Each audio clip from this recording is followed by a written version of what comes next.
This hearing of the Military Construction, Veterans Affairs, and Related Agencies Subcommittee will come to order. Thank you all for participating in this hearing about Air Force quality of life and installations. This is an update, and looking forward to hearing from our friends in the Air Force and the Space Force. Before we begin, as this hearing is fully virtual, we must address a few housekeeping matters. For today's meeting, the chair or staff designated by the chair may mute participants' microphones when they are not under recognition for the purposes of eliminating background noise, inadvertent background noise. Members are responsible for muting and unmuting themselves. If I notice that you have not unmuted yourself, I will ask if you would like the staff to unmute you. If you indicate approval by nodding, staff will unmute your microphone. I remind all members and witnesses that the 5-minute clock still applies. If there is a technology issue, we will move to the next member until the issue is resolved, and you will retain the balance of your time.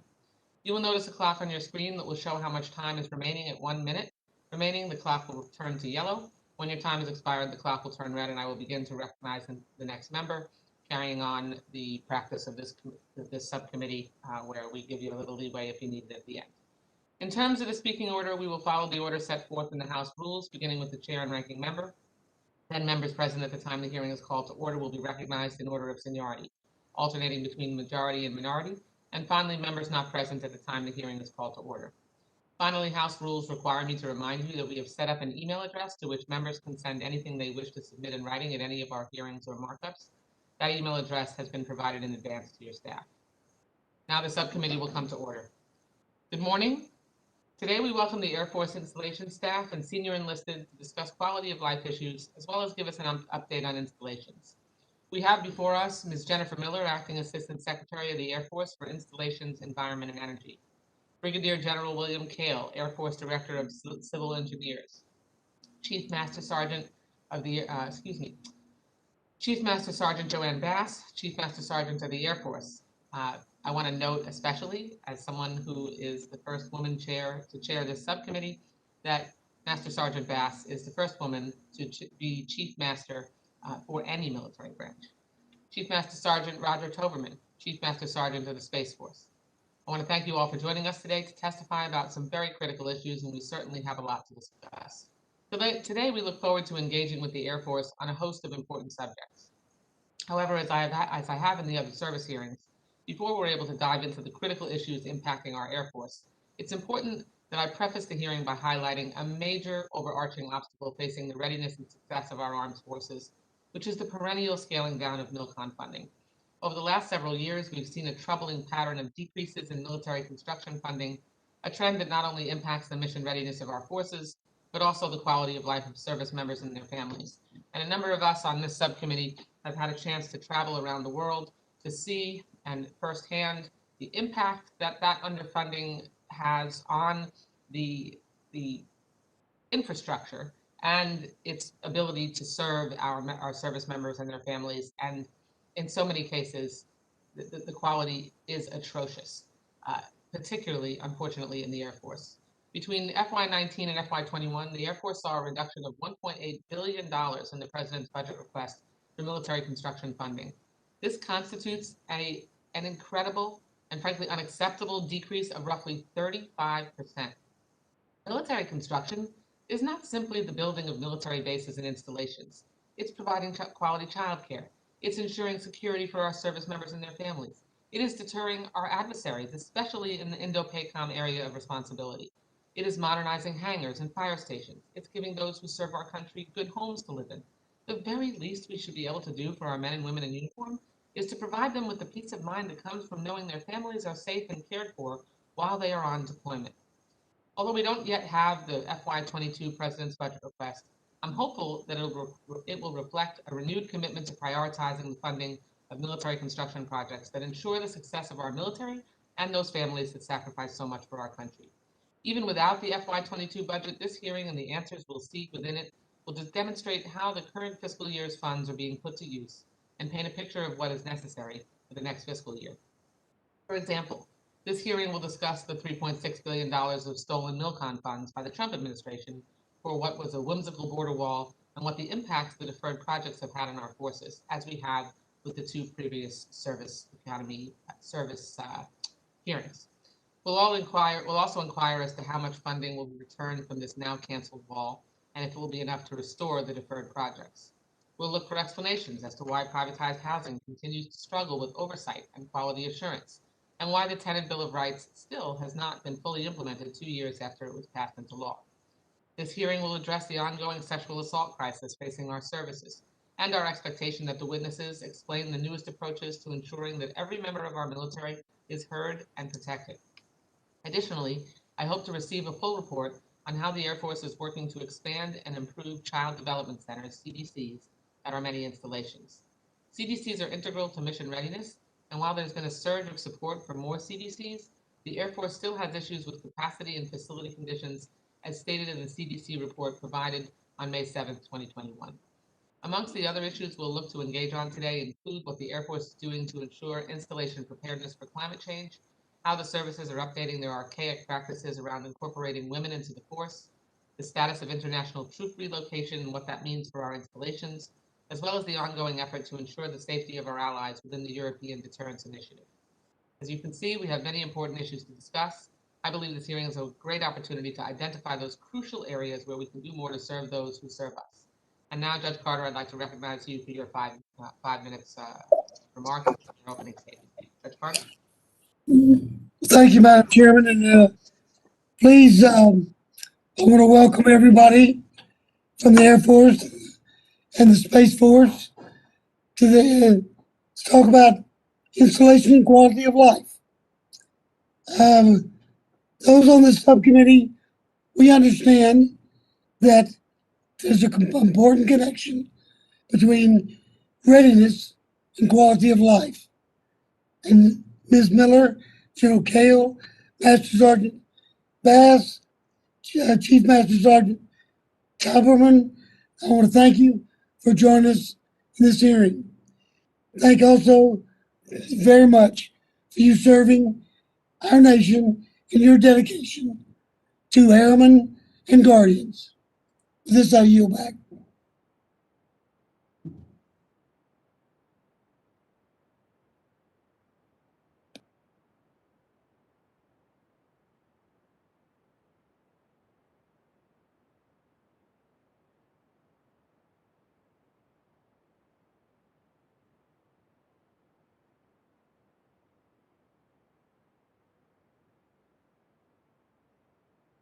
You're on mute, Madam Chair.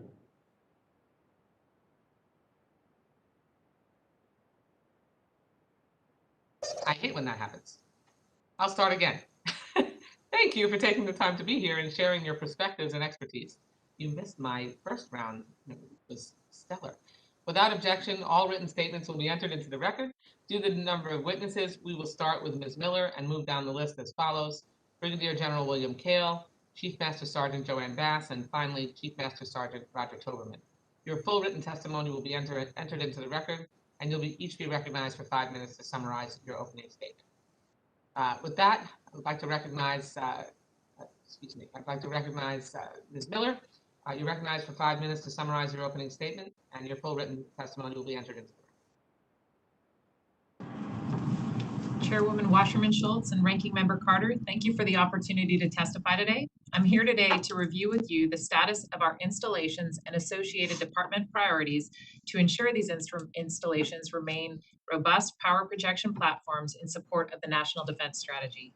Our nation faces several challenges: the rise of great power competition with China and Russia, increasingly complex threats emanating from several domains simultaneously, fiscal pressures, and the fact that our installations are threatened in new ways, particularly with climate change. Our department's installation priorities support the interim national security strategic guidance and modernizing of our military installations to address 21st century challenges. Our priorities also provide for the well-being and quality of life of our service members and their families through investments in housing, dorms, and community support facilities. Secretary Austin recently released his top 3 priorities for the Department of Defense: defend the nation, take care of our people, and succeed through teamwork. He also identified tackling climate as one of the top lines of efforts in support of defend the nation. Changing climate and severe weather events are a continual threat to our installations. Over the past several years, the department has seen firsthand how the impacts of climate and severe weather have on our installations. As a result, we are smartly moving forward with the rebuild efforts at Tyndall Air Force Base following the devastation of Hurricane Michael in 2018 and Offutt Air Force Base following the historic flooding in 2019. Additionally, the department has enhanced installation resilience. Climate and energy resiliency considerations are being incorporated into installation development plans. Last year, we also published a severe weather and climate hazard screening and risk assessment playbook, which gives installation planners a consistent framework to screen for severe weather and climate hazards and assess current and future risks. We have completed initial assessments at all major installations and will be incorporating results into our installation development plans over the next several years. We remain firmly committed to a robust environmental conservation program. Regarding PFAS, the department framework for our response to identify and remediate are protect human health, communication and collaboration, and a whole of government approach. While there are no national primary drinking water regulations for PFAS, the Environmental Protection Agency has established lifetime drinking water health advisories for PFAS and PFOA. The department strategy focuses first and foremost in ensuring that no one on or off our installations is drinking water with department-related PFAS or PFOA above the EPA's lifetime health advisory level. And second, on using our CERCLA authorities to identify, define, and ultimately remediate groundwater and soil impacted by these activities. The Department of the Air Force also conducts a robust effort to communicate and collaborate with local communities, state and federal agencies, and elected officials at all levels. Finally, the department, with the support of Congress, has taken substantive actions to address the concerns and make meaningful, enduring changes to our privatized military housing program. We have implemented 92% of the measures required by the FY20 NDAA and expect to implement the final measures by this summer. Additionally, the Secretary of Defense and military service secretaries signed the Department of Defense Tenet Bill of Rights, establishing 15 of the 18 rights. The final 3 rights will be provided with the universal lease by this summer to include a dispute resolution process and rent segregation. In spite of many successes, there is still more work to be done to accomplish and ensure quality and safe homes. We will keep focus on improved oversight, long-term project health, and sustainment of the military housing inventory to provide military families access to safe and affordable housing communities where they choose to live. Madam Chair and Ranking Member Carter, that completes my remarks. I thank you for the opportunity to testify today and look forward to your questions. Thank you, Ms. Miller. We appreciate your service and the helpful summary. General Kale, you're recognized for 5 minutes to summarize your opening statement, and your opening statement will be entered into the record without objection. Morning, Chairwoman Wasserman Schultz, Ranking Member Carter, and other distinguished members of the subcommittee. I am honored to appear before you today to discuss Air Force installations and quality of life. In recent years, the Air Force struggled to award MILCON projects in the year of appropriation because of design maturity issues. In fiscal year 2021, we made great strides improving our processes to build more mature and stable program, ultimately increasing the likelihood of successful project awards and execution. We defined 35% design criteria and created a 2-year program lock to further stabilize the MILCON program and optimize our planning and design expenditures, and enforced admissibility criteria with requirement owners to ensure only ready projects were included in the budget request. I expect our fiscal year 2022 MILCON request to be a significant improvement from fiscal year 2021 and return to a level consistent with recent requests. Our MILCON program focus remains on 1, modernization of the ground and air launch legs of the nuclear triad, specifically the ground-based strategic deterrent and the B-21 Raider programs. 2, supporting combatant commanders, particularly in Europe and Pacific. And 3, planning and design to ensure continued success going forward. Our enterprise is also heavily invested in natural disaster recovery efforts. The Air Force is extremely thankful to this subcommittee for the support of these efforts. With the $3.6 billion provided in fiscal years 2019 and 2020, the Air Force is rebuilding Tyndall and Offutt air bases in a more efficient and resilient way. The first MILCON project at Tyndall, the Child Development Center, was awarded in September. Design efforts are underway for the rest of the program. I expect to start seeing additional construction contract awards this summer with approximately 2/3 of the remaining requirements on the contract by the end of the calendar year. Finally, I would like to quickly mention our efforts to support the stand-up of the Space Force. Though governance processes are still being worked out, the Space Force will continue to leverage current Air Force installation support processes. In fiscal year 2022, the department will transfer facility sustainment, restoration, and modernization, unaccompanied housing, and facility operations funds to the Space Force for execution. We expect MILCON funds to be transferred by fiscal year 2024. For the fiscal year 2022 program build, Space Force MILCON priorities were considered in our existing MILCON prioritization process. As we remain focused on the health of our infrastructure and installations, we continue to keep in mind that airmen, guardians, and families our infrastructure supports. Infrastructure investment is not only critical to mission success, it plays a vital role in the well-being of our airmen, guardians, and families. Thank you for the opportunity to testify today. I look forward to answering your questions. Thank you, General Kale. Chief Master Sergeant Bass, you're recognized for 5 minutes to summarize your opening statement, and your opening statement will be put into the record. Good morning, Chairwoman Wasserman Schultz, Ranking Member Carter, and distinguished members of this subcommittee. Thank you for your interest in the quality of life of the men and women who serve our great nation and for your continued support. I am honored for this opportunity to address the needs of our Air Force, as well as speak to you on the impact that they have on the lives of our airmen and their families.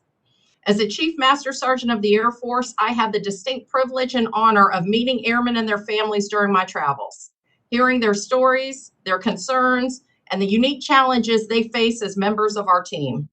I am honored to be their voice, for they are truly America's sons and daughters, serving during challenging times and an era of contested domain.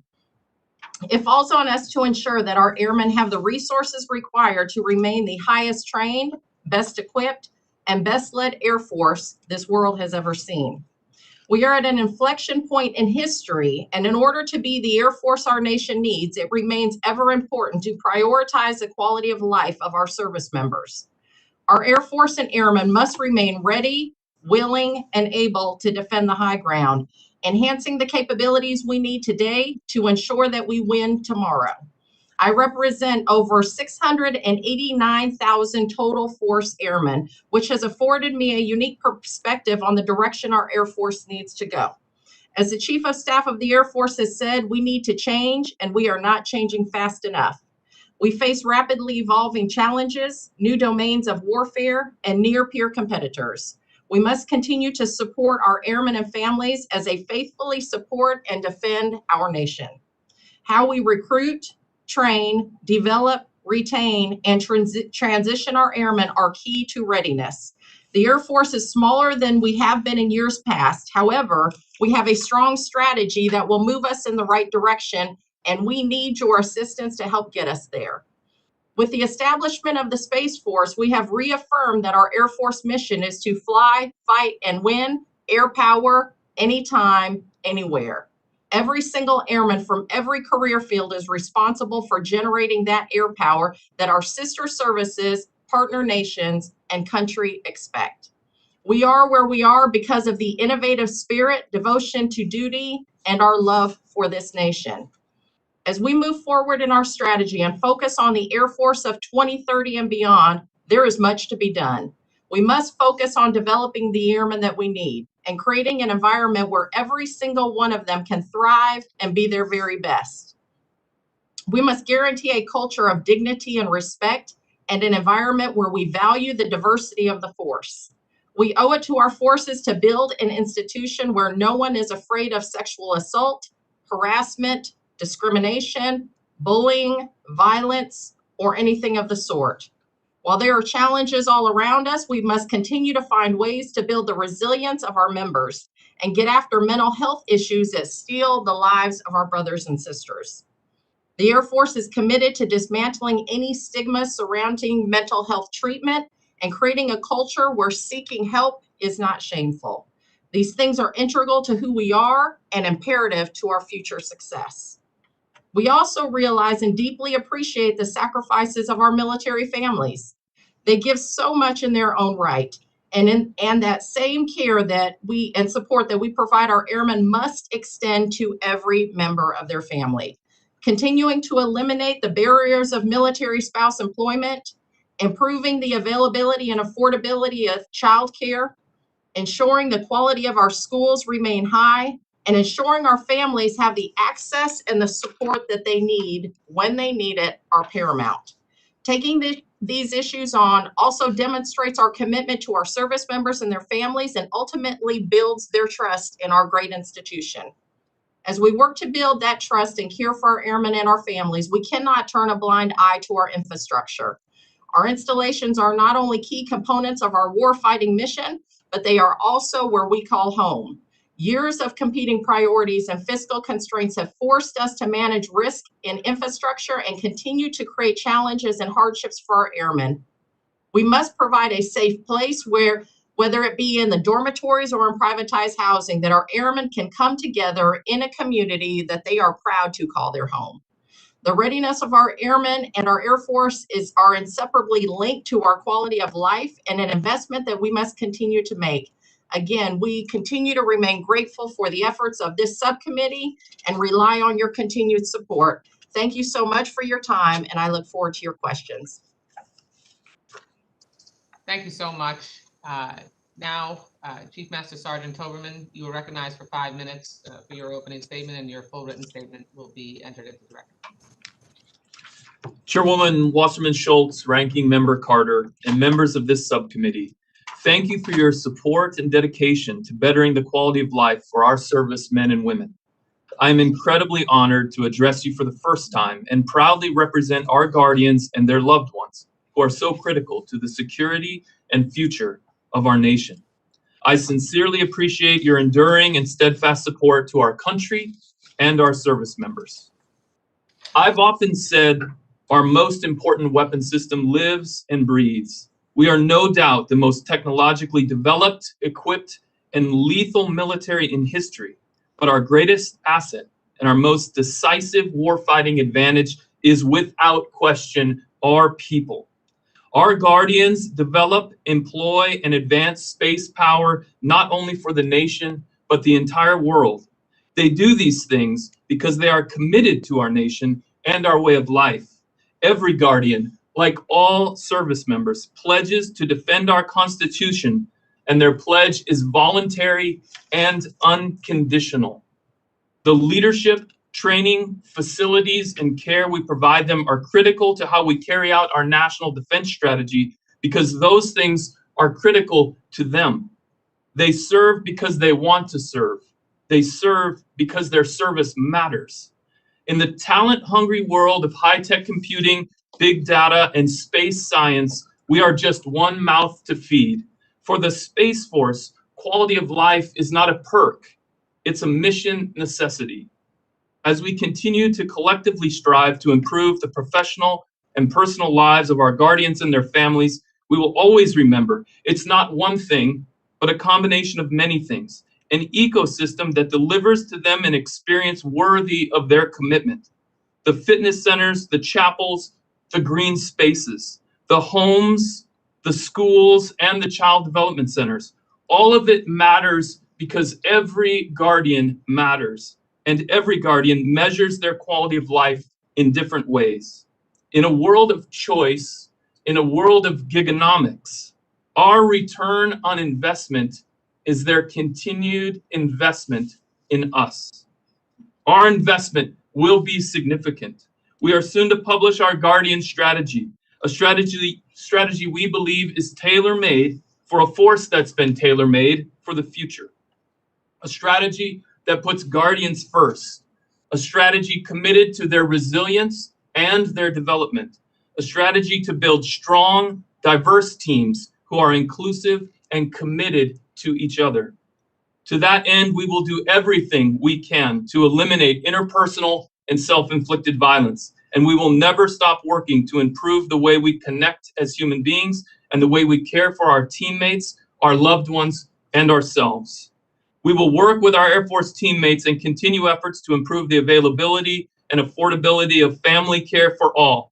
Dual military families, single parents, blended families, shift workers, many other categories are all proud and productive members of our formations, and it is a warfighting imperative to fully embrace the modern family. Finally, we will take full advantage of the authorities and the clean sheet we've been given as a new service to ensure an environment free of barriers for all people. We will continue to focus on inclusion because inclusion attracts the greatest spectrum of talent we need to win. As a small and mission-focused service, we have a unique and fleeting opportunity to tailor our quality of life efforts specifically for our highly technical, highly specialized, and growth-minded warfighting force. Because Guardians live and fight differently, we must recruit, train, and equip them differently. We look forward to working with this committee and others, exploring any and all ways to become the employer of choice for young women and men who wish to serve. We rely on and are grateful for your efforts, actions, and legislation to protect and support our service members. As we move beyond this terrible pandemic together, we welcome your visits to our installations to see firsthand our Guardians and families' unique talents and incredible dedication. Their proud and continued commitment to our nation speaks to the strength of their values and is a reflection of your trust and commitment to them. I thank each of you for allowing me to appear here today and look very forward to your questions. Thank you so much, Chief Master Sergeant Toberman. Thank you all for your service, and we will now proceed to questioning under our normal rules. We'll proceed in the standard 5-minute rounds, alternating sides, recognizing members in order of seniority as they were seated at the beginning of the hearing. I will begin with my questions, and I want to start with sort of a general question, because my concern is that of all the services, the Air Force has the highest percentage of facilities rated as poor or failing. And after all, this subcommittee's focus is on military construction. 35% of the Air Force's facilities are rated as poor or failing. And they have it's the lowest percentage of facilities qualifying as being good condition at just 14%. Facility conditions at existing Air Force child care program locations are so inadequate that between 2017 and 2019, 17 programs experienced interruptions to normal operations, including shutting down completely as a result of these inadequacies. This number of interruptions is also the highest among all the services. Those are unacceptable findings. So short of securing major construction funds for facility replacement, what is the Air Force doing to address these inadequate facilities that are currently in operation? Okay.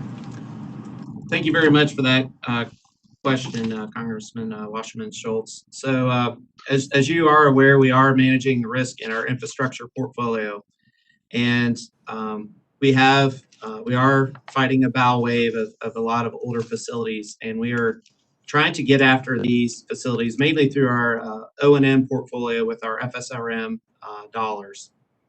We really pay attention to facility condition. I will say over the past several years, we have made a tremendous effort building databases which enable us to track the conditions of these facilities, and ultimately, we want to get to a place where we can be more proactive in the maintenance of these facilities, but that's going to take time.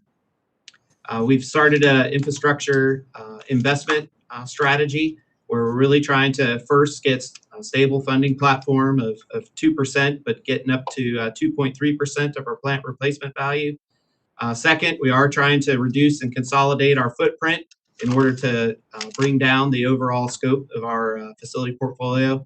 And then third, really look hard at different innovative solutions on how we maintain our infrastructure and get after ways that we can make improvements. Honestly, General, I've seen some atrocious conditions and had your service members show our subcommittee on our travels, where essentially you have airplane hangars being held together with like duct tape and coat hangers, in doors that are about to fall off, and the conditions of many of these facilities really being dangerous.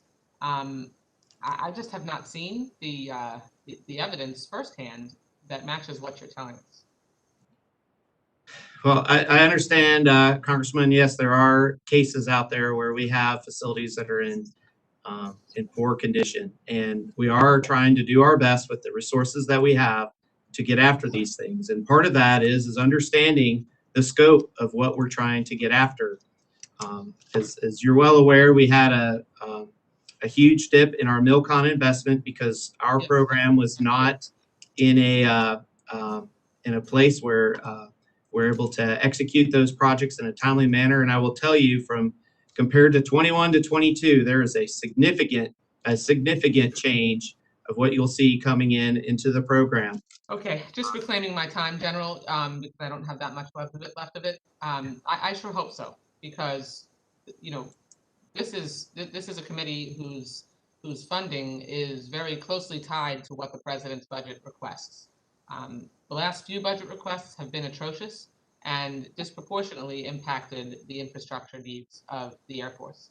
So I really do hope to see a very significant increase, and I'm thankful that we have an administration now that has different priorities.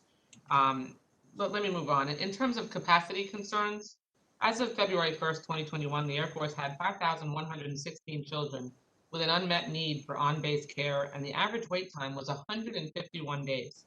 According to the 2020 DoD report to Congress, the Air Force identified 50 installations that need new or additional facilities in order to meet capacity demands. Clearly, while the child care capacity challenges are military-wide, the needs at Air Force installations are pronounced and urgent. Can we expect to see requests for funding to support those projects in the FY22 request? Good morning, Madam Chairwoman. Thanks for the opportunity to address the capacity piece. I can't agree with you more that we have got to do better when it comes to being able to provide child care for today's total force, and to what my teammate, Chief Toberman, said, our modern family, to include our shift workers. That is a huge priority for us. We have had cross-functional working teams and working groups lead efforts to remove barriers and get after initiatives that we can control within the United States Air Force to be able to hire qualified child care workers, as well as expand some of our family child care programs that we have are on base with our military family members. We're working really hard again at the capacity piece. We are not at all where we need to be from a capacity perspective, but I think that all the initiatives the working group has come up with to include the incentives that some from this committee on providing funding toward our children has been extremely helpful. I can appreciate that response.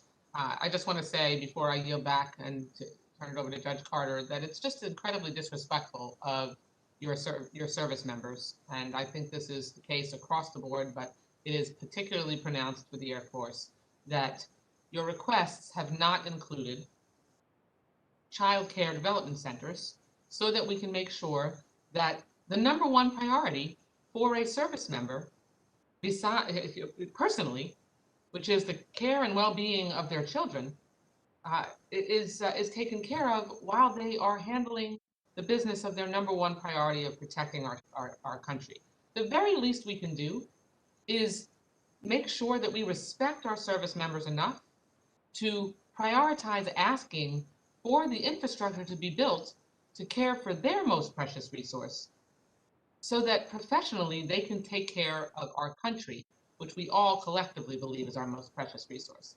And I really, if it's not in the plans, in the president's budget that's going to be released on May 27th, I really suggest that you go back to the drawing board and push to make sure that it is. With that, I'm over time. Thank you for your indulgence, Judge Carter, and I yield back and recognize you for 5 minutes for your questions. Thank you, Madam Chairman.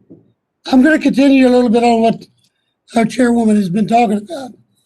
Because listening to the answers to the questions she's asked, raise issues that concern me. It's real simple. If you don't ask, you don't get. If we've got an issue with childcare, you've got to ask for it. We're not magicians. And if you don't ask, you don't get it. And and then you can be mad if you ask and you don't get it.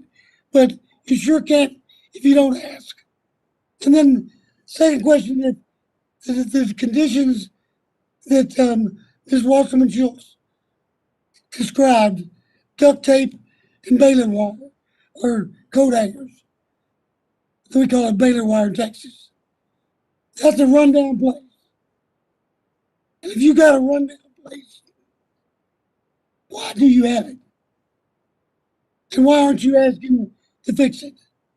And if those bases are of no importance to the Air Force, then maybe we ought to have a brack and save some money. So I think you need to get serious about the kind of things that Ms. Wasserman Schultz raised. And I don't hear seriousness in this conversation. I want to ask you a question about operations. Air Force is considering a transition over the next 15 years to from the F-22s and A-10s to the new F-16S and a sixth generation fighter. Now, is your current basing and construction plans taking this into consideration? How do you envision changes will have to be made? So my apologies, sir. We have a little bit of audio trouble, so I don't know. I heard the comment on BRAC, and then I think I had heard the question related to the transition for basing with some of our 6th gen, 5th gen, and 6th gen aircraft. Perhaps another person who has a microphone could repeat the last part of that question. For some reason, the audio, sir, is not coming through as well. That's my voice. My bad. We got you, sir. What do you envision changes are going to have to be made to accomplish the new fleet?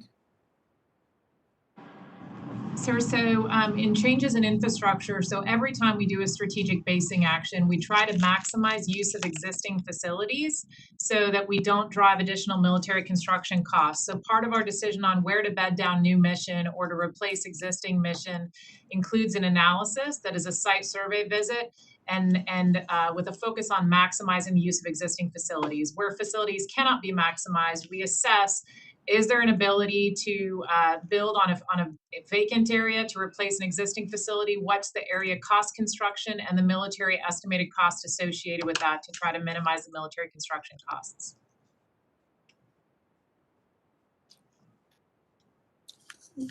All right, you will make those requests if you're going to have to make changes? Yes, sir. So we do an initial analysis to try to estimate for each weapon system what are the infrastructure requirements based on the Air Force instruction, the Unified Facilities criteria. We assess each of the installation against those criteria, and then we evaluate the estimated cost associated with that. We normally start a strategic basing action about 5 years before we anticipate that the weapon system would bed down, so that we can ensure we have adequate time to plan and program for MILCON. When you heard General Kale talk earlier about some of the changes that we've made in the planning and design, that's to ensure that we have ready projects that aren't at risk of having some of the money taken back, that we have the planning and design complete so that we can stay on schedule and not put that money at risk. So that's some of the efforts. And when you mentioned hopefully seeing more MILCON, we anticipate that in this budget to reflect some of the changes that we kind of paused in the last year while we implemented these changes to be more accurate and timely in our military construction delivery. Well, that's good news. Thank you, Madam Chairman. I yield back. Thank you, Judge. Mr. Christ, the gentleman yields back. Mr. Christ, you're recognized for 5 minutes of questions and voting.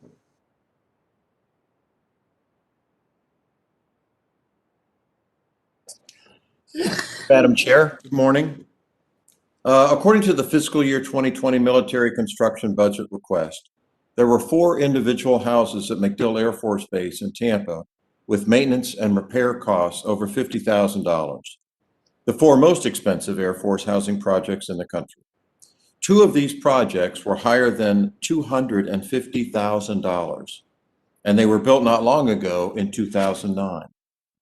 In response to this committee's question on the repair cost, the Air Force responded that the exterior insulation and finish system on those homes suffered, quote, water intrusion from heavy rainfall, which saturated building materials and led to mold growth.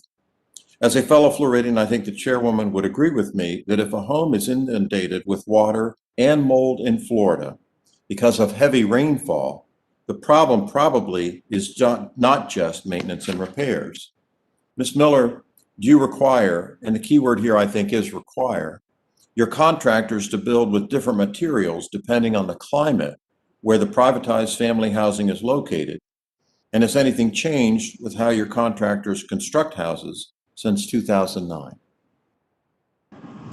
Yes, Congressman, thank you for the question. So MacDill Air Force Base has been one of our more problematic privatized housing projects.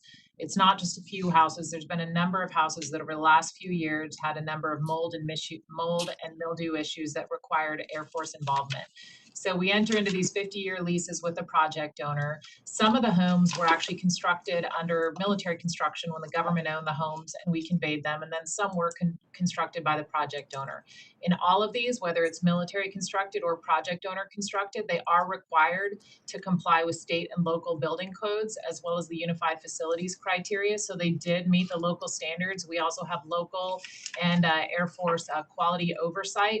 That said, some of this I think is maintenance and some of it is construction. So where we have had project owners who didn't deliver on the requirements in the project documents, we have required them to then go comply and make corrections. That said, we absolutely understand that that was very disruptive on a number of families, not just on MacDill, but on a number of privatized housing military installations, Keesler being another one down in Mississippi, where families had to move a number of times because of mold and mildew issues. And so there's a number of efforts I can speak about, but I don't want to take more of your time right now. If you'd like, about some of the things that we have done in privatized housing to get after this and other problems.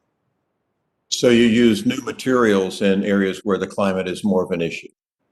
Yes, sir. So when they were built, they met state and local and federal building code standards. When they're doing a whole house renovation, then they're required to meet the new standards. Okay, thank you.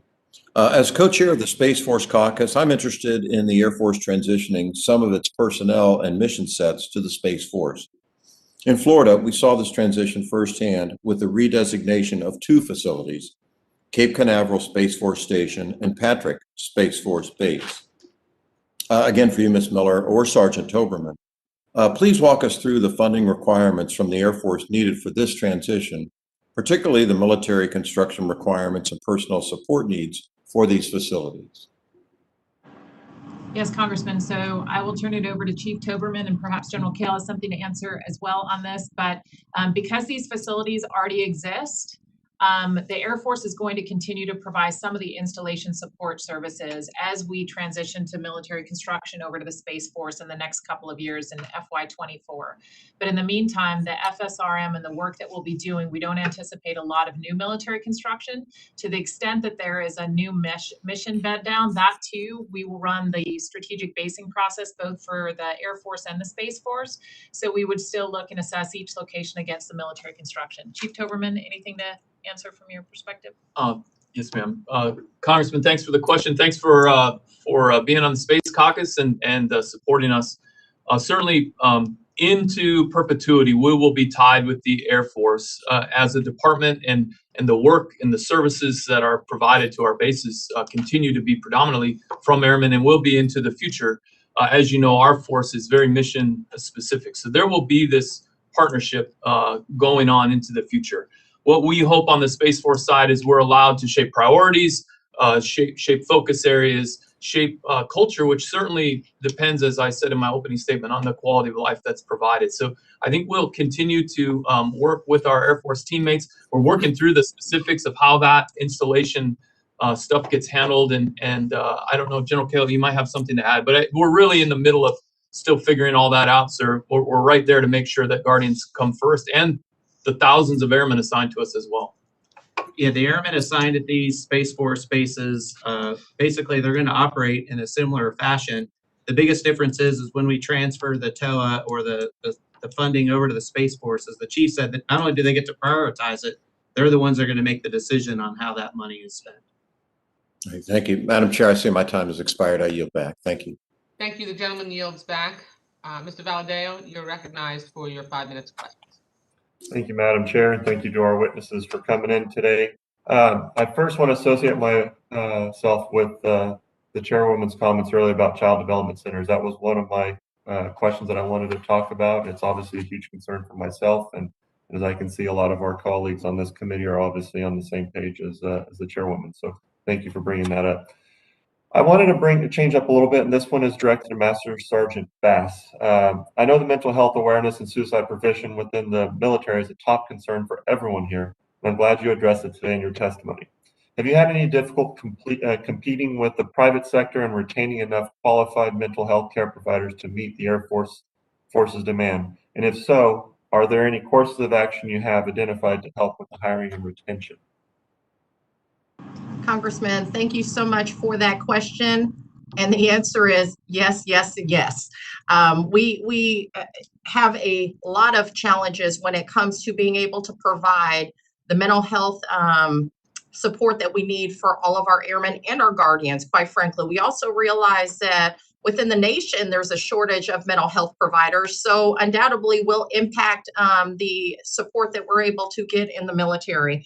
And so the help that we would love from the support, and this is a major focus area for me, combating suicide. However, more importantly, is trying to build the resilience of our airmen and our guardians so that, they never get to that point. And some of the help that we could use from this committee, quite frankly, is being able to help us with the continuum of care that we need, the continuum of health care, not only for our full-time service members, but our part-time. In here with me, I have two of our teammates, Chief Master Sergeant Tim White and Chief Master Sergeant Mo Williams, which are in charge of our reserve and our guard components. And those folks often get overlooked if they are not on active status. And so we go into this holistically, looking at, again, how do we take care of airmen from a continuum of health care? We need the support because we acknowledge that not providing an adequate amount of health care to include mental health is a readiness issue, and it's a readiness requirement. I appreciate that. And then I understand mental health care continues to be a sensitive topic for some service members who are concerned that getting help could have negative impacts on their career. Can you go into a little more detail on the steps you are taking to address this stigma? Congressman, we're just doing it. We're showing and leading through example that there is no stigma. We set up a working group in November that has been very focused on all of the lines of efforts that we as an Air Force can do to start to eliminate that stigma. And we've brought in stakeholders across our Air Force and in industry to include airmen and families writ large to be able to look at what are some of the lines of efforts that we can do. Some of them are policy driven, making sure that we don't have policies that create the stigma of that would keep our airmen from being able to go seek the support and help. Some of it is just culture and climate, but we are getting after it and just doing it and expecting that our leaders at every level will support our airmen as they go to seek the help that they need so that they can be their very best. I appreciate that. To change it a little bit up, directed to Ms. Miller and General Kale, the solar project planned for Edwards Air Force Base will be one of the largest photovoltaic arrays in the country, with the potential to provide enough power for well over 200,000 homes in California. With the environmental impact statement finalized, when do you expect construction to start on this project, and are there any foreseeable problems that could cause delays? Yes, Congressman. So this was a long-term, if I recall, enhanced use lease with a power purchase agreement. So one of the biggest one that we've done, pretty exciting project where we can take underutilized land and lease it for a duration. Some of that energy is typically sold back onto the economy, and then we typically have the right to retain some of that for Air Force use. I was tracking the environmental impact statement completion. I don't know the estimated time for the construction. The odd thing about these projects is it's not the Air Force who does the construction. It's the project owner who bids on the project and is the one developing the project. So we're standing by to support. If you'd like, I can reach out to the project owner, take that one for the record to find out what their timeline is for construction. But their lead on that, just we work with them to make sure it complies with our transactional documents and that we receive in-kind consideration commensurate with the land that we've leased. All right, thank you. And Madam Chair, I yield back. Gentleman yields back. Thank you, Mr. Valadeo. Ms. Lee, you're recognized for your 5 minutes of questions. Thank you, Madam Chairwoman, and thank you to all the witnesses here. I apologize for being late. I was at the Veterans Memorial for service under recognizing our women's service members. So thank you, all of you. And I also am happy to hear that the Chief of Staff of the Air Force, General Brown, visited Nellis Air Force Base, which is not in my congressional district, but neighboring in March.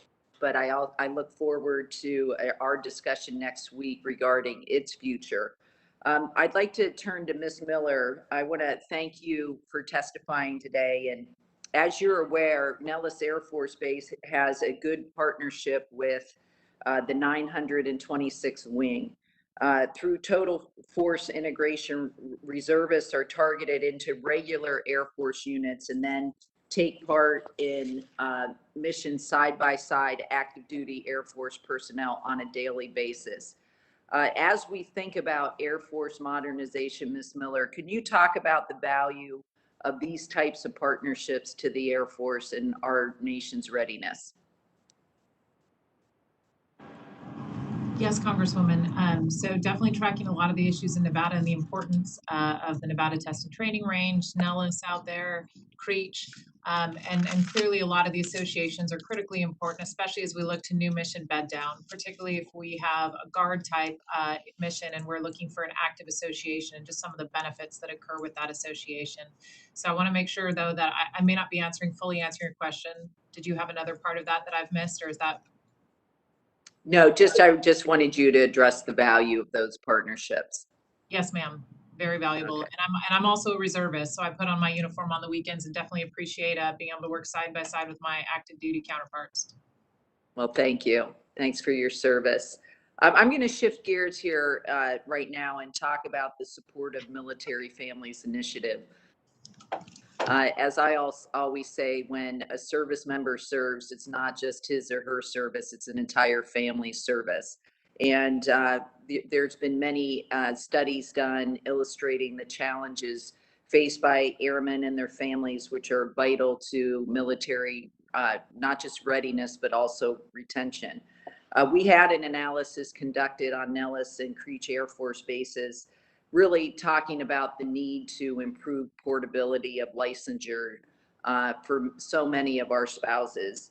So I'd like to ask Chief Master Sergeant Bass, what are the ways that we in Congress can assist to ensure that military spouses' occupational licensure can transfer when it comes time for them to move from base to base? Congresswoman, thanks so much for that. And if I could just give a quick 10-second piece on your previous question, which is our partnerships with our reservists and our guardsmen are integral. And in my 28-year career, I have never seen that more true than I have today. There's not a thing that we don't do without our guardsmen and our reservists. So thanks for that.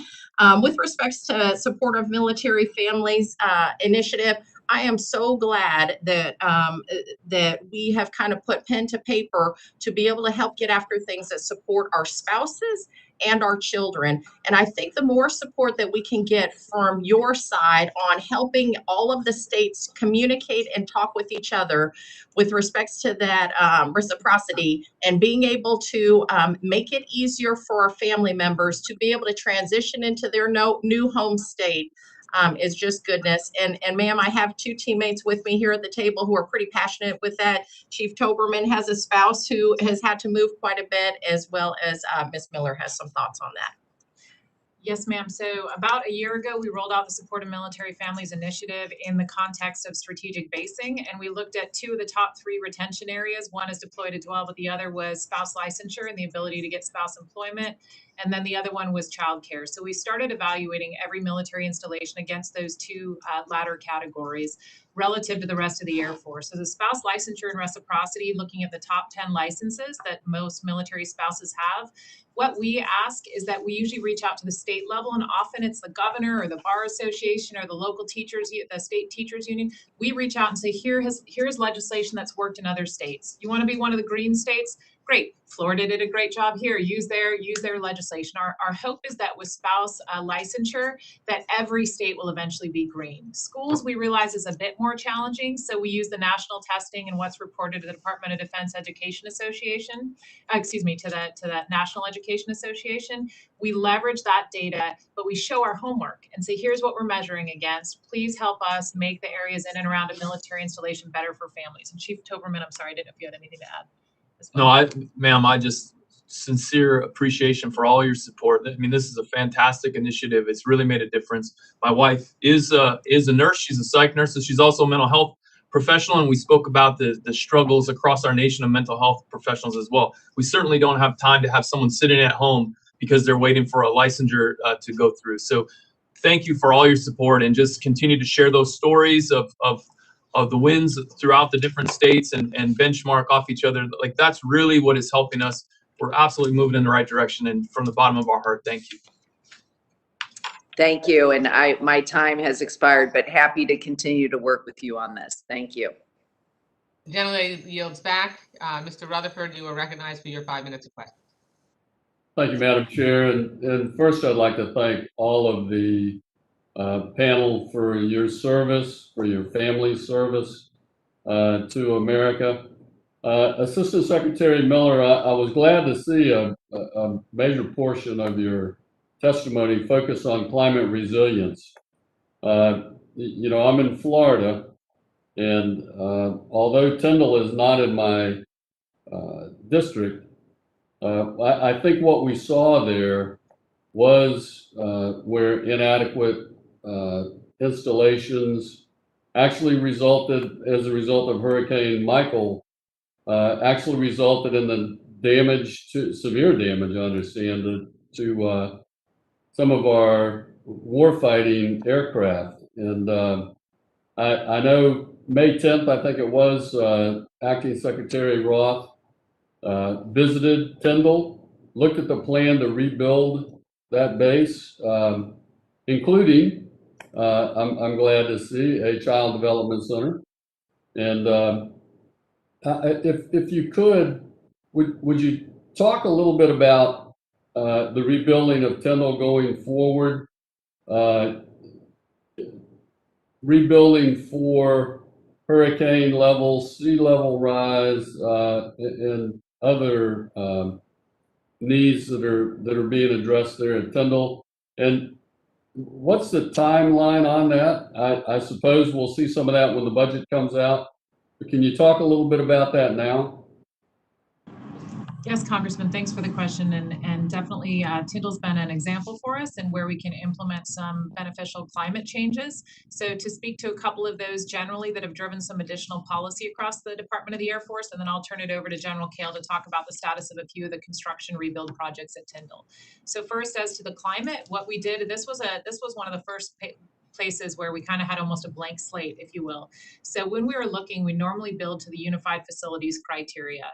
In the case of Tyndall, we went beyond that, implementing some of the Florida building codes to allow for withstanding of more infrastructure beyond to 165-mile-an-hour winds. So beyond what we saw in Hurricane Michael. We were also able to elevate above the flood level, even anticipated out through 2100.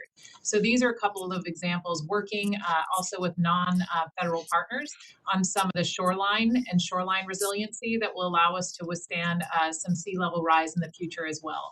So some of the things that we saw at Tyndall ended up driving strategic changes and how we're able to look at climate impacts across our military installations. With that, I'll turn it over to General Kale to talk about some of the specific rebuild efforts at Tyndall. Thank you. Thank you, Ms. Miller. So in general, we've started to award some of our smaller projects, but the larger effort is going to be coming starting this summer and into the fall. And what we've done is looked at the base and kind of zoned it into different areas so that we can maximize the economy of scale and make it easier for construction companies to come in. So if we're working on a spot around the airfield, we have a airfield zone for them to get after. So the smaller projects, anywhere can range from 1 to 2 years. These zones will range anywhere from 2 to 5 years, depending on when they're awarded and the complexity of the work. There's a lot of moving parts and pieces that we're working through here. With this challenge in particular, we're paying close attention to our low observable hangar facilities. At Tyndall, that is our capability still for making sure our F-22s have the logistics that they need for that. And then we're building some new facilities at Joint Base Langley to kind of take over that effort. That's all I have. Thank you.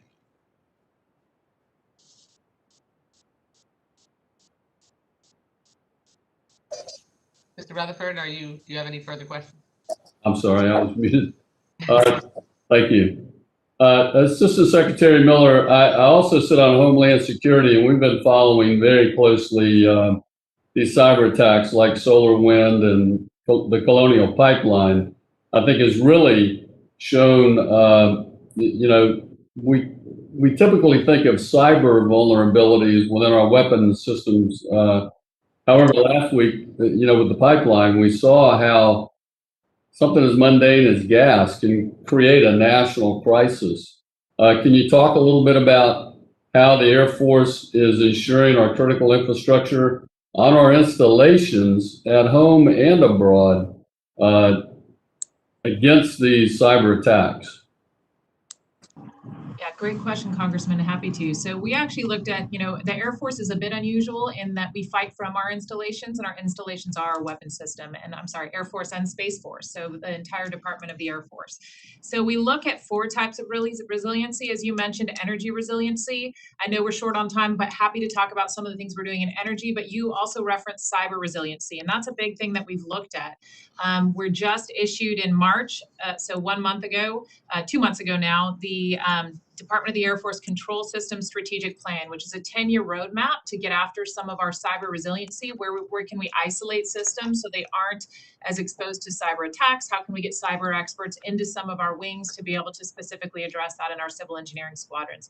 If you'd like, happy to, I know we're out of time, but happy to discuss that further, and General Kale probably has some to add as well.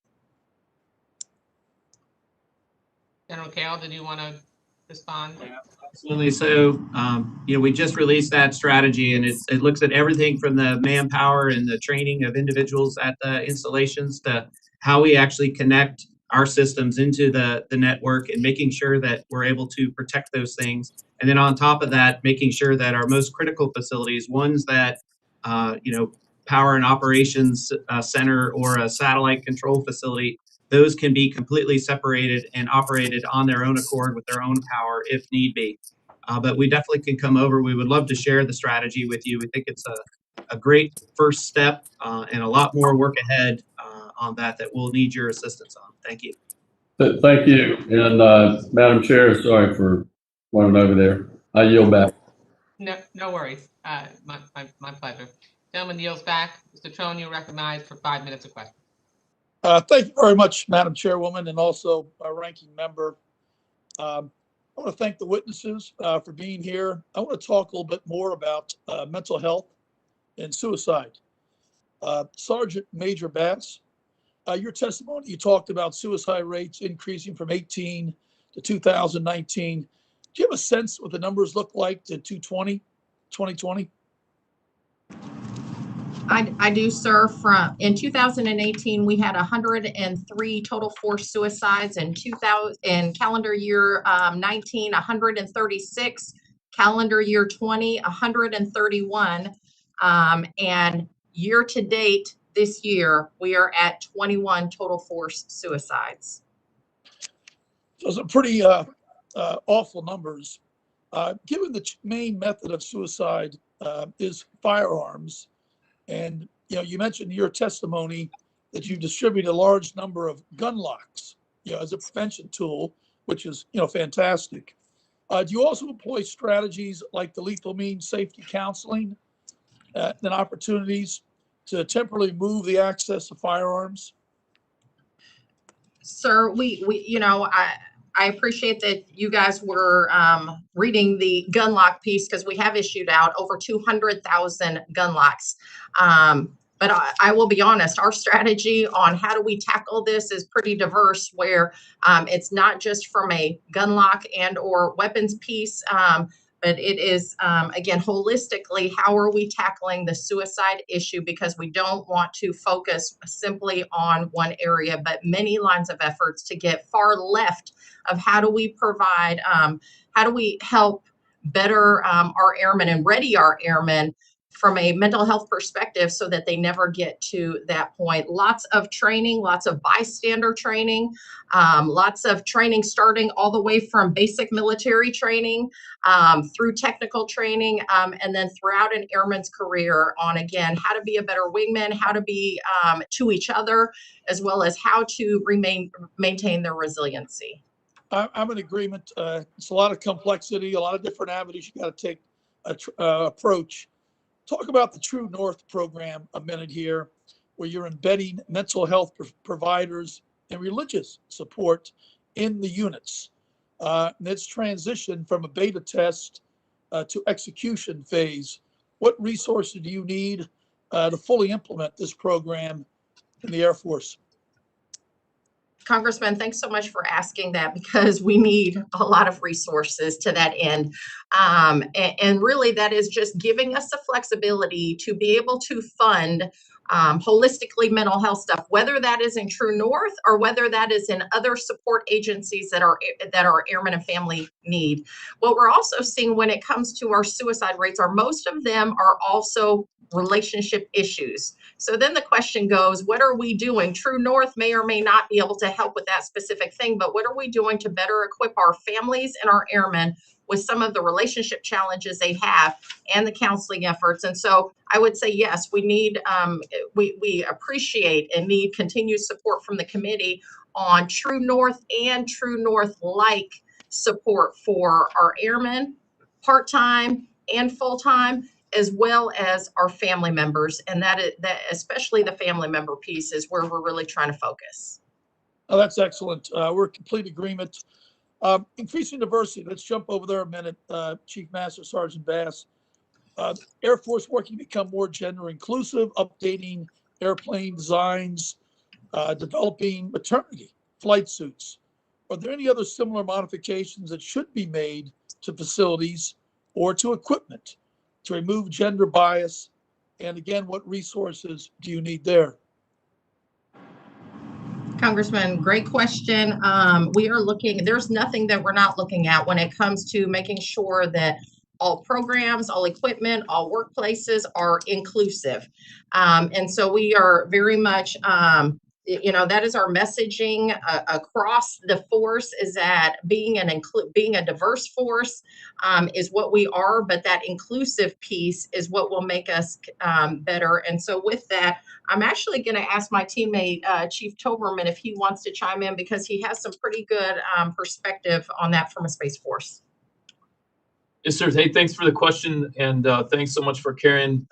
As Chief Bass often reminds me, I did spend almost 3 decades in the Air Force, and so this is near and dear to my heart. One of the things that I think we're really proud of is we've got several barrier analysis working groups that are groups of volunteers that come together from several different groups, from folks with disabilities to women to minorities, and they discuss what barriers they see. They bring them to leadership, and then we get after those things kind of holistically and upon their recommendations. It's really working successfully, and the Women's Initiative team has been one of the most successful of these barrier analysis groups. So I think we really have a pretty good handle on it. And the big thing is we're listening and we're taking action on the recommendations that come forward from the people that are seeing the things, from the people that are seeing the barriers every day.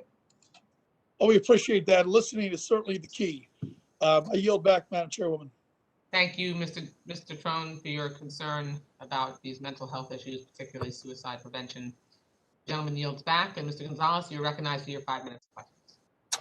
Thank you, Madam Chair, and I want to start with comments to both Chief Bass and Chief Toberman. First off, congratulations. Both of y'all are, creating history, and it's very exciting. I also want to say I'm very disappointed that the Space Force decided to use Air Force ranks instead of Navy ranks, but that's a different story. I would love to connect with y'all when your schedule kind of allows to kind of talk a little further. Specifically, I want to talk to both of y'all right now or make comments on because y'all are both in terminal pay grades. And I think there's something very special about being in a terminal pay grade. Allows you a little bit more authority to talk about very real kind of discussions. And one of the things that concerns me is our country is very divided right now, divided more than ever. And I think for the longest time, that division was excluded from the military, And what worries me is right now we're talking about Black airmen and brown airmen and gay airmen and straight airmen and Catholic airmen and Jewish airmen. We're not talking about just airmen. And I don't want us to lose sight. I don't want the military in particular to lose sight of its focus, of its mission and its goal, and being the best parts of America and bringing America together. So I would charge y'all with please ensure that our airmen and our guardians have that focus, instead of this division. Now I'll get into my questions. So my first question is for General Kale. Laughlin Air Force Base is the Air Force's largest pilot training pipeline. At a time when the service is addressing a pilot shortage, we need to ensure we have adequate facilities to enhance recruitment, retainment, and readiness. AETC's number 2 priority MILCON project is to construct student officer quarters to provide 312 bed spaces and enhance Laughlin's housing options. What is the status of this project? Okay. Well, right now, unfortunately, the budget has not been released, and that won't be released till 27 May. And I'm willing to come over to your staff and we can talk the specifics of that project and where it is. But I will say, we have a lot of MILCON requirements. And we're definitely trying to get after those things. And I appreciate your support for Laughlin and the facilities that we need there. Yeah, thank you. And I would love to follow up and connect. To me, you don't just create a pilot overnight. You can't just turn on the spigot. And part of that is the infrastructure, that pipeline that creates the bed spaces to ensure that the Air Force has the pilots it needs. So to me, that's so critical. I have a follow-on question. Since 2016, Laughlin has had 80 events that required its training jets to be sheltered, including hail that has caused over $136 million in damages to T-1 Jayhawks. In 2023, the Air Force will begin delivering its new trainer, the T-7. Following its delivery to Randolph Air Force Base, Laughlin will be receiving its new T-7 trainer.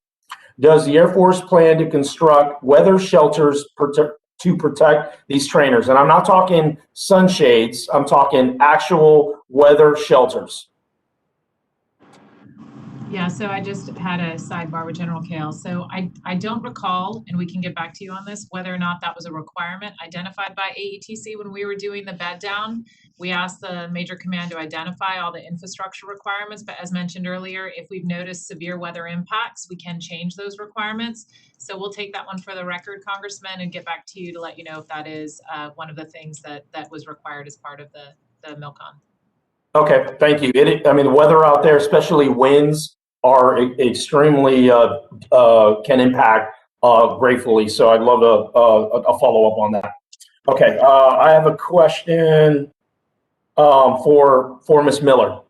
So in 2015, more than 130,000 acres near Laughlin Air Force Base were purchased by GH America, a subsidiary of a Chinese energy company owned by a former PLA general, to develop a wind farm. I'm extremely concerned with the national security implications of this purchase, as well as its potential impacts to flight training. I introduced the Protecting Military Installations and Ranges Act to require a CFIUS review of certain foreign land purchases within 100 miles of military bases and within 50 miles of training and firing ranges. Ms. Miller, China has a track record of using foreign investment to expand their espionage capabilities. Does the Air Force have protocols in place to mitigate foreign espionage near bases in the United States?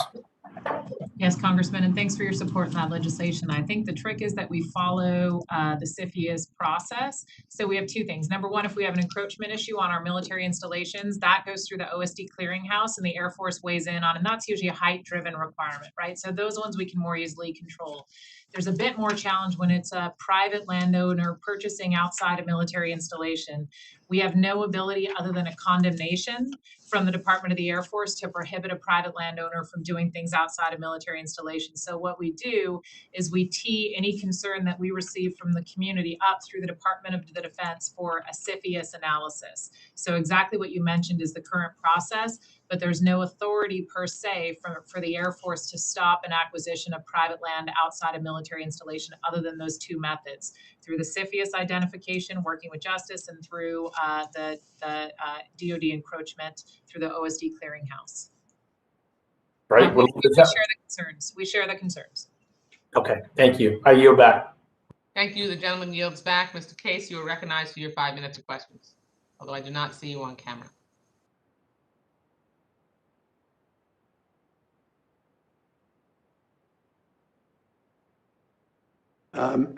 Thank you, Madam Chair. As I'm coming late to the party, I think I will pass. Thank you very much. Okay, no problem. Mr. Case yields back. I'll begin a second round, and just let me know in the chat if you have a second round of questions. Mr. Case, I can see you now. Are you ready, or you want us to come back to you? No, I'll defer, Madam Chair. Thank you. Okay. So I'll begin a second round of questions, and let me know in the chat, or we can just go through the order of the remaining order of members that are here. My next question is about the Air Force Space Command. The U.S. Space Command headquarters, and I know that this was touched on by Mr. Christ, as announced in February 2021, is to be located at Army Redstone Arsenal. However, the Department of Defense IG is reviewing that decision, and the objective of the evaluation is to review the basis for selecting Huntsville, Alabama as the preferred permanent location of the U.S. Space Command headquarters.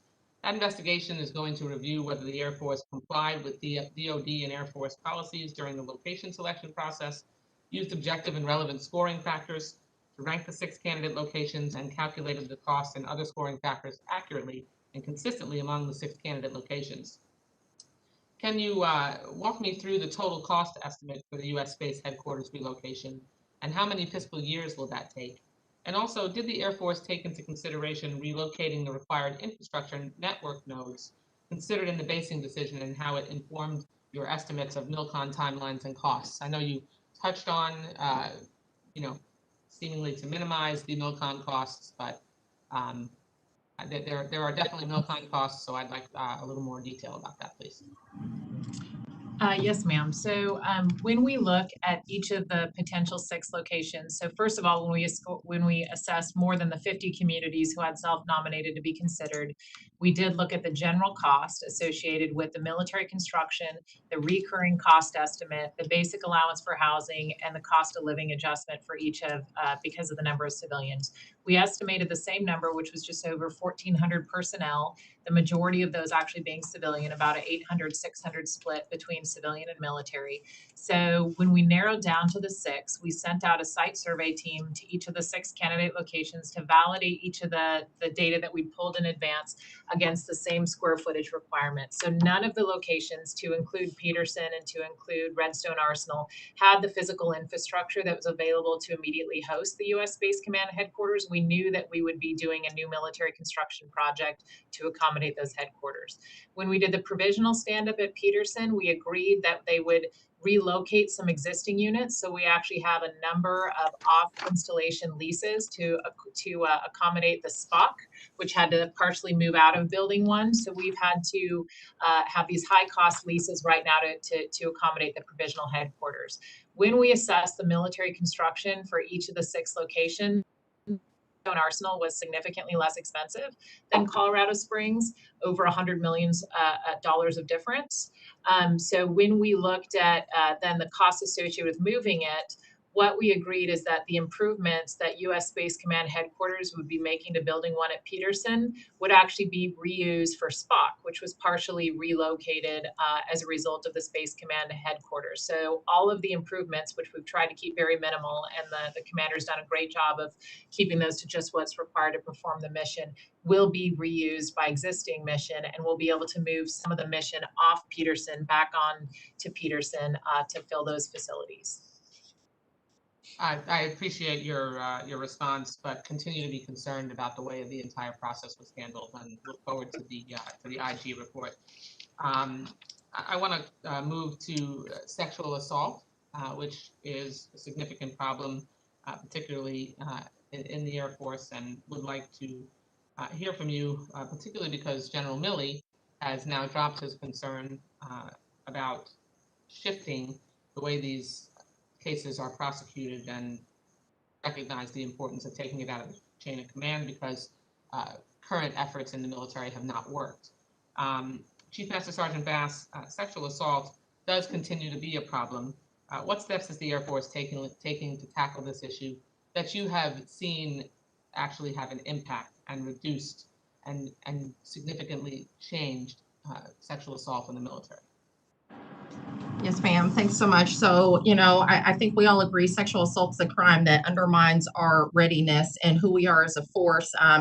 And I'll tell you, as a military member, we have standards that are way higher than our civilian counterparts, and we take that to heart. And so we just cannot move out fast enough on initiatives to be able to help tackle this issue. And, just like suicide is a very complex issue to get after, some meaningful initiatives that I believe we have done over the past few years that I've seen for myself is we have now started training within basic military training to be able to help create opportunities for our newest recruits to be able to spend time talking about sexual assault, sexual harassment, behavior, and expectations. And so we've seen very positive results from just teaching our youngest recruits from their accessions period. We're also continuing to flow that training, not just— Chief Master Sergeant, I'm sorry. Have you seen a reduction as a result of the Air Force's efforts to reduce sexual assault in the military? So, ma'am, I'll be honest, that is a challenging number to see if we've seen results from.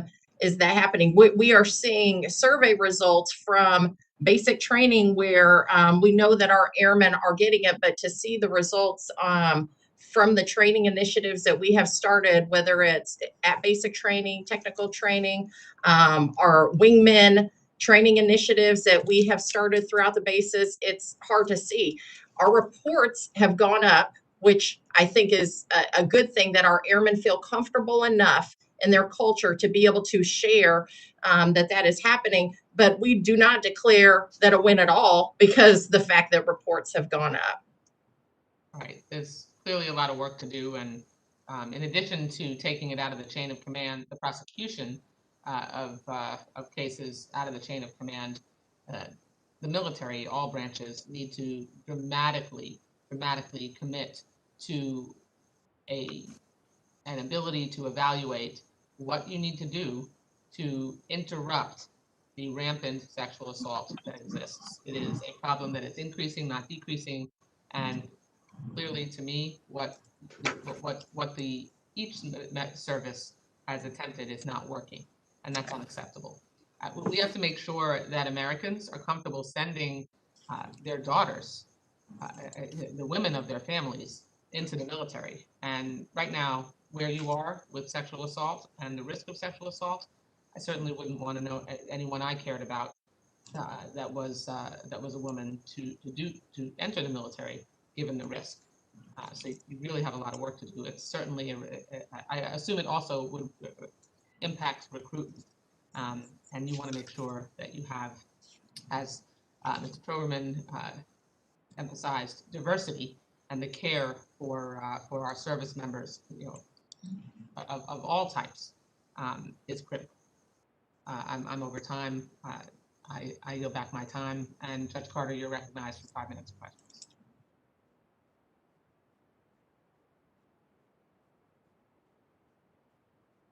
Thank you, Madam Chairman. And I agree with everything you have to say about sexual assault. It's really a critical issue. Ms. Miller and General Kale, as we speak, F-35s are being delivered, squadrons standing up all over the world. Are our facilities ready for these fighters? Is there any location we should be concerned about? Can you tell me about the situation in Lakenhurst, UK, which is very far behind schedule? Excuse my voice. And are you seeing any housing challenges related to the standing up of the new fighters? I'm sorry, Representative Carter, I couldn't hear the last piece about challenges. Did you say housing challenges? Any housing challenges relative to standing up? Okay. So we've briefed your staff on the F-35s a couple of times, and I was a wing commander in the United Kingdom before I came here to Washington, D.C., so I am quite familiar with that area. So the for Lakenheath in particular, a lot of those projects were planned and developed very, very quickly. And then we appropriated them. And that is where, we have had some challenges because as you work through the project design process, new requirements popped up, and that's where costs increase. And so I would like to think that what we have done this past couple of years and really trying to improve our processes in the program and ensure that we have design maturity before we put something in the budget will help resolve that in the future. So in particular at Lakenheath, projects are progressing. We have made an extraordinary effort to work with the UK Defence Infrastructure Organization, and they have really put a lot of effort to get F-35s going there. So, as of right now, I think I feel fairly confident that we do have a good plan in place, and we're moving forward. There are still some challenges that need to be worked out, but unfortunately in this forum, I cannot talk to those specifically, and we could talk to you about those in a classified setting. But for a little more assurance, I'm unaware of any F-35 delays CONUS in the continent of the United States because of infrastructure challenges. We've not had to delay the delivery because of that. So, and hopefully some of these new improvements that we're putting with our infrastructure investment strategy and the way that we prioritize and require MILCON design, programming and design will help get after some of these challenges in the future, sir. Okay.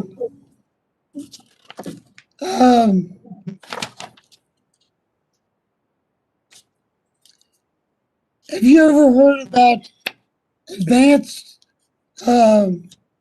construction technologies for housing?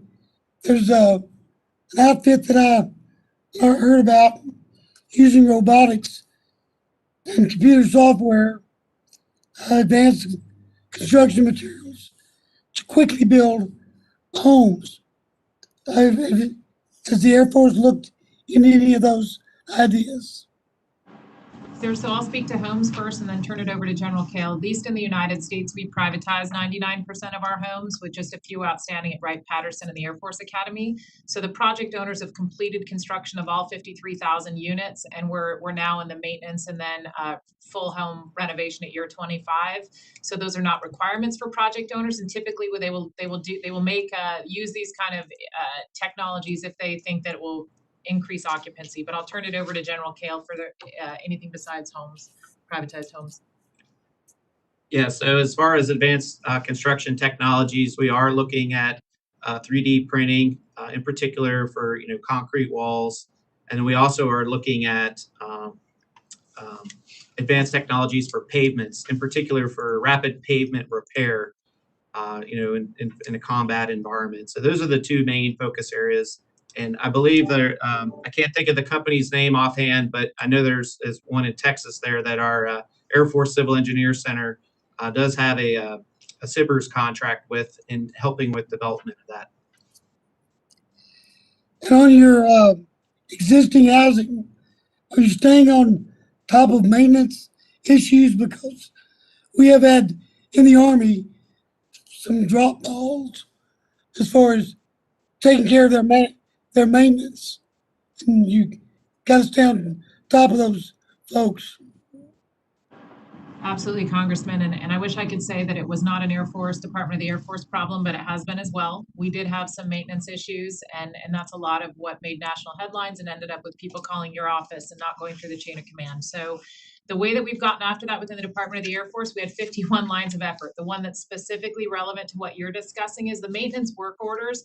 I think we did it wrong in the way that we originally incentivized the project owners. What we did is we said, as long as you meet the timelines for closing out a maintenance work order, you were good to go. We realized that that encouraged some cutting corners, not having appropriate staff, and just encouraging a Band-Aid fix instead of the real fix. So what now we have at most installations and plan to roll out to the rest is actually an app that's used. Yardi is the most common one, where the resident gets to decide if a maintenance order is closed out. Similarly, we report up to the wing commander and the squadron commanders and the housing office if there are repeat work orders on one home, so that can actually be used to deduct from the performance incentive fee that the wing commanders now have input on. So there's a bottom line driver for the project owners to ensure that they're fixing the maintenance problems quickly, but also to fix them full stop instead of having repeat work orders. So I think we've gotten after that, Congressman. Good, thank you very much. Yeah, I'll yield back. Gentleman yields back. Now I'd like to recognize Mr. Case for his 5 minutes of questions. Thank you, Madam Chair. Ms. Miller, I understand that the chair focused with you on that section of your written statement that cited a deferred maintenance and repair backlog of more than $30 billion, if I recall correctly, with more than 1,500 facilities considered poor. And I wanted to follow up on that in a couple of respects. I certainly have had direct experience with that at Joint Base Pearl Harbor Hickam, the center of PACAF in the Indo-Pacific, where there are a number of very, very poor facilities housing very high quality assets to include aircraft and others. And so I've got two questions along those lines, and I'll give them to you both up front. The first is, do you have what are your specific plans to recapitalize Pearl Harbor Hickam? Number one, and number two, many of those facilities are actually vintage December 7th, 1941. And of course, they are historically relevant and should be, in many cases, preserved in some way, shape, or form to preserve that part of our history. However, the National Historic Preservation Act is administered by state historic preservation offices, which are very, very overstrapped, especially in Hawaii. I'm sure that's the case throughout the country. I have discussed from time to time with you collectively the idea that if the Air Force does want to recapitalize and wants to sort through the historic preservation issues with the State Historic Preservation Office, that you ought to contribute to the funding of the State Historic Preservation Office determinations on an objective basis, and there are ways to do that so that they're not compromised in terms of their objectivity. So number one, recapitalization. Number two, ideas on how to sort through historic preservation, especially with a historic base like Hickam. Yes, Congressman. So I can quickly talk. Yes, you're exactly right with the $30 billion of backlog. It's a pretty significant issue for the entire Department of the Air Force. And so the big strategic thing that we've done to try to get after that is the infrastructure investment strategy that we've been talking about earlier. And that aims to have about 2% with an optimal goal of 2.3% of the plant replacement value. So there's a number of lines of effort under that strategy that we're only in the second year of, that instead of just looking at the worst first, tries to invest in installations at the sweet spot.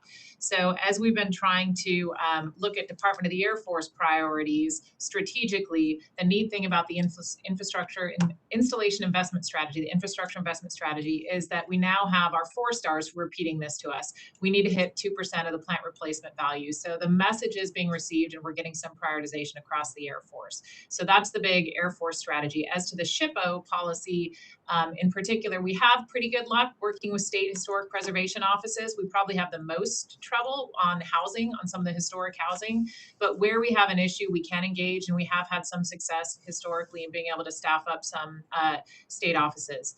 As to the specifics of Joint Base Pearl Harbor Hickam, because that is a Navy-led installation, I'm not sure. I'll turn it over to General Kale to see if he has anything to add about the prioritization of that installation investment. So with respect to the joint base there, obviously the Navy runs it and gets its funding, for the maintenance of that installation. And so they're the ones that would be able to speak best to that.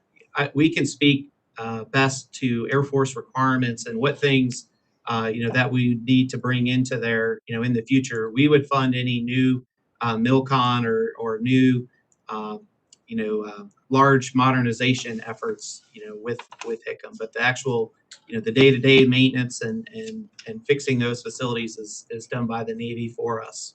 I don't know if that's not my understanding, sir. My understanding is that there's a joint management agreement as to the overall management of the base, but the specific Air Force facilities are still the responsibility of the Air Force. Isn't that correct?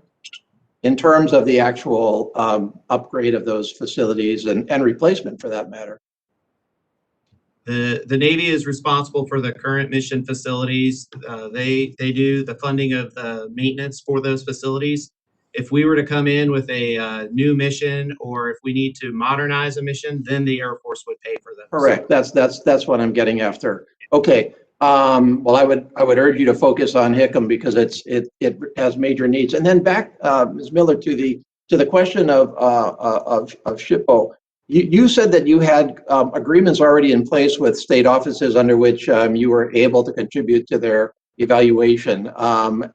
My time is almost up, but could I please follow up with you on exactly what those examples are? Because we have cooperative agreements. We have a range of cooperation with the State Historic Preservation Office in Hawaii, but I don't think it arises to the level of what you're talking about, where there's actually support for their effort in order to process military base related historic preservation obligations. But I'll get back to you on that.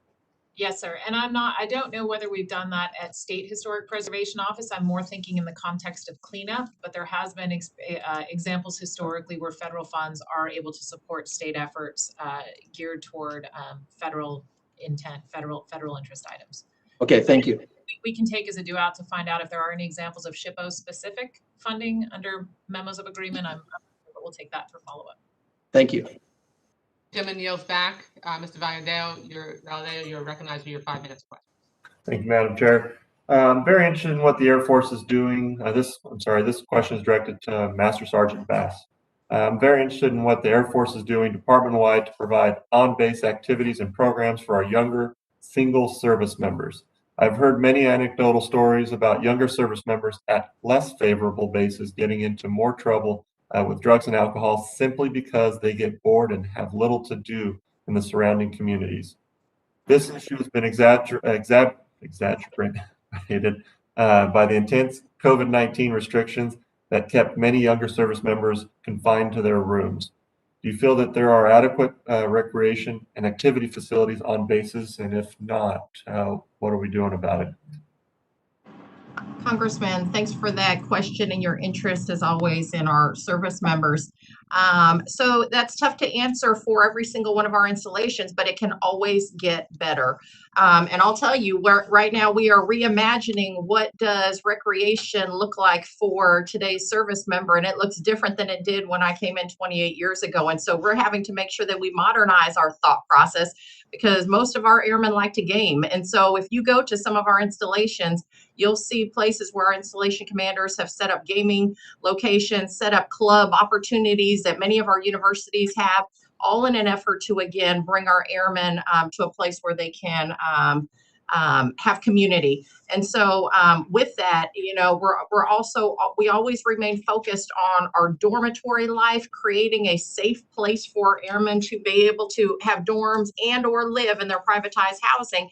But also importantly, the MWR functions that we have so that our airmen can live together and recreate together and not be forced off base. And again, that also to me ties into the resiliency piece. When we can have something within our fence line for our airmen and our guardians to want to come home to, and to be able to spend time connecting and recreating together, it's a good thing. So we are constantly looking at that at an installation level as well as an enterprise level on what are we doing to reimagine that connection power.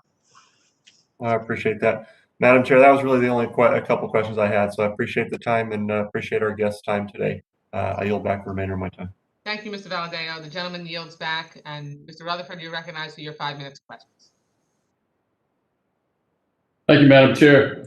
Assistant Secretary Miller, I like space and recognizing that Hurricane Michael was truly a historic event.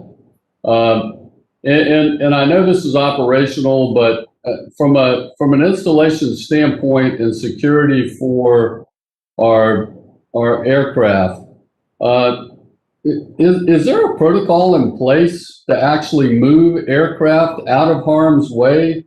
Now I know Michael developed very quickly at the end before landfall, but can you talk about that a little bit? Is there a protocol in place to move these planes? And if not, are they considering that now? Representative, I can answer this question for you. Yes, there is protocols in place. We actually send out a Gen admin message at the beginning of the weather season to kind of highlight, kind of remind commanders of what they need to do before these different events. We have an Air Force Weather Center in Nebraska that kind of oversees everything, but in particular for the fighter jets in Florida or even down in Texas for AETC, when there is a weather event, they'll put as many aircraft as they can in safe hangars that are structurally proven to handle certain wind loads. And if they cannot put those jets in those hangars, then they will fly them off to another location. And it's something that we do quite often. Mm-hmm. So with Tyndall, was it a situation where they bunkered the aircraft because they thought the hangars could handle it, or what happened there? There's a combination of things. Not every jet can fly. True. Maintenance, and so most of those are the ones that are kind of pushed into the hangars, or there may have been other situations where they couldn't fly those out, but they do try to fly out most of the jets that they can. And then there were some hangars that that they did put aircraft in, and they felt that they were safe. Okay, thank you. I hope that never happens again at Tyndall with the new construction that we're going to have. I feel much better. Chief Master Sergeant Bass, if I could ask you very quickly, and Mr. Valadeo touched on this as well, the morale, welfare, and recreation, the MWR. I've heard a lot from service members in Jacksonville that, particularly during this pandemic, that there seems to be a bit of eroding of our MWR opportunities and commitments there.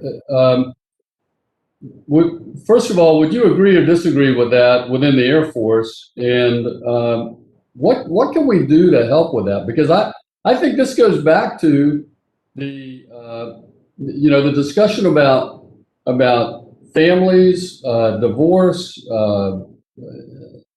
suicide, mental health overall. Was there an eroding during the pandemic? Congressman, thanks so much for that question. I do think that due to the pandemic, that of course, a lot of our services that support our folks had to come to a cease, very similar to how they did off base as well. And now that we have been vaccinating our airmen and we have seen our nation start to come up out of this pandemic, you're starting to see the same thing on our installations. Again, the safety and security of our airmen were first and foremost, but it brought huge concern to us on what are our airmen, especially those who are on base, doing during this pandemic. And the last thing we want them to do is to sit in their dorm rooms with nothing to do. And so I'm always focused on MWR funding. And I think, again, we have to reimagine what that looks like. 30 years ago, it might have been very different, and we're not always going to have money-making things, but nonetheless, we should be able to have opportunities for airmen to come onto the base, to be able to go to a library, to be able to go to a bowling alley, to have fitness centers. And they're not always going to be able to make money, but nonetheless, I think America expects their sons and daughters to be taken care of in that way. And the best thing this committee can do is just be able to support us in the community support services that we still need for every one of our service members and their families. Well, and listen, I thank you for that focus. As a Navy dependent myself, growing up, I know how important that was to my family. And so thank you for your commitment to that and the men and women that serve and their families. And with that, Madam Chair, I see my time's run out. I yield back. Gentleman yields back. Gentleman yields back. Mr. Gonzalez, you're recognized for 5 minutes of questions. I know you mentioned. Thank you, Madam Chair. My question, I just have one question. It's for General Kale. Several weeks back, I visited Joint Base San Antonio, Lackland in particular. And, here in Texas, or there in Texas, there was a storm that caused quite a bit of damage. And one of the things on my visit was to view some of the damage throughout the installation. And there was one thing in particular. There was these Fisher houses that were essentially out of commission. And these Fisher houses previously housed families, of children that were battling cancer, very critical to the community, and they're essentially out of capacity. So my question to them was, what do you need in order to replace these or get these back up to speed?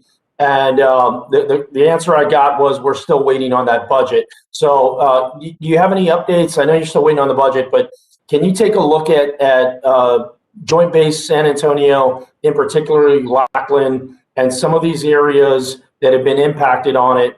The worry I have is the Fisher House is going to be the last thing to get replaced, right? We're going to replace all these other things, but it's so critical, right? It's so critical to the health and well-being of the family unit. Can you just speak to that briefly?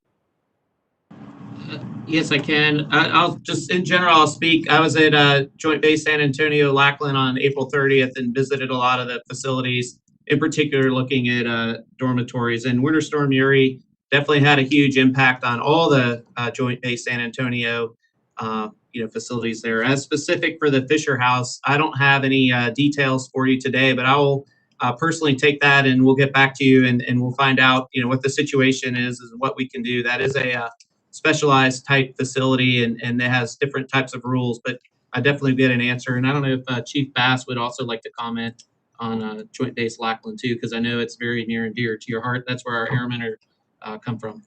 Yes, sir. So Congressman, I love that you're focused on Joint Base Lackland, Joint Base San Antonio, because we have a lot of work to do there, especially within our dormitories. We focus a whole lot on our airmen and families. I'm always so very, thoughtful of our single airmen who are in those dormitories. And so we'll take that for record because I want to know the answer as well. Great. Thank you for that. And Madam Chair, I yield back. Thank you, Mr. Gonzalez. Before I wrap today's hearing and thank our guests, I want to associate myself with the comments of both Mr. Case as well as Mr. Rutherford in particular on his line of questioning about Tyndall Air Force Base. We do want to make sure that you continue to keep us updated about the progress there with the $3.6 billion that we appropriated. Those are significant resources. It was very good to hear that that you are not just rebuilding to the standards where that they were at before Hurricane Michael hit. We don't have the South Florida Building Code, which is gold standard in terms of hurricane impact up in that part of the state. And so complying with that standard is really critical so that we don't face our colleagues in the future looking at us saying, what the heck did you do that for? And also we don't waste billions of dollars. So very appreciative of that effort and encourage you to use that standard no matter where we might get hit with natural disasters in the future. With that, that concludes this morning's hearing. I want to thank everyone for participating in the hearing today. This is certainly only the continuation of an important discussion about the quality of life and the quality of infrastructure of our nation's military. Our next virtual hearing is on Thursday, May 20th, 2021, and that hearing will be our Member Day hearing. Subsequently, next Monday, May 24th, we will have our hearing on the Army quality of life and installations conditions, and forward to both of those hearings. Have a good rest of your week, everybody. Thank you for your service to each of you who has presented to our committee today. We truly appreciate it and appreciate your role in looking out for the quality of life of our service members. And with that, this hearing is adjourned.